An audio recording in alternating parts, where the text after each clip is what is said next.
I'm really honored to be receiving this award this summer because I still have the privilege of knowing that I will be alive and the world will talk about me while journalists in Gaza are being murdered with impunity. And one of the reasons I took this award, I consented to take this award when Carol reached out to me, is because of a Palestinian journalist who was also being awarded.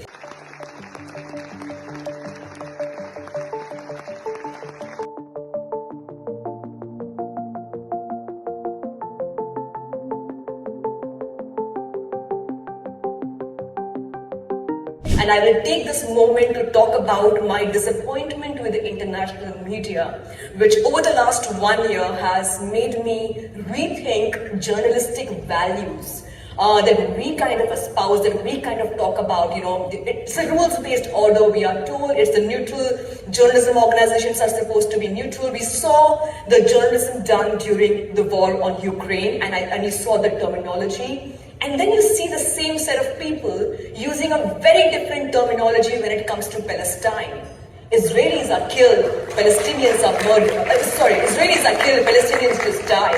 The dehumanization of Palestinians in our mainstream media.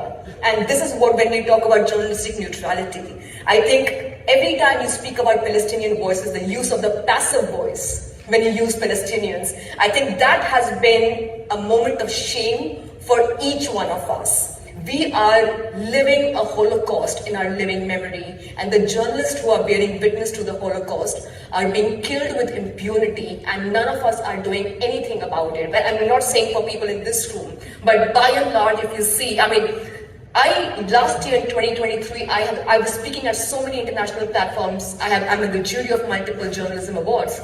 And this year, relatively, I've literally spoken at 2 or 3 events because many of them did not have a Palestinian voice, so I had to ease out. And 2, their own reservation and censorship and self-censorship when it came to the Palestinian issue. So, while I must speak about what's happening in India and the world's largest democracy, I must not look away from what is happening to Summer. I saw Summer crying when she was seeing the images because she wanted to go back home and it's not safe for her. I know when I go back home, I have no idea what fate awaits me on the 31st. Will I be arrested from the airport? I have no idea. But I still want to go back home because I want to be a witness, and leaving this is not a choice. I do not have the privilege of leaving this, what I'm doing.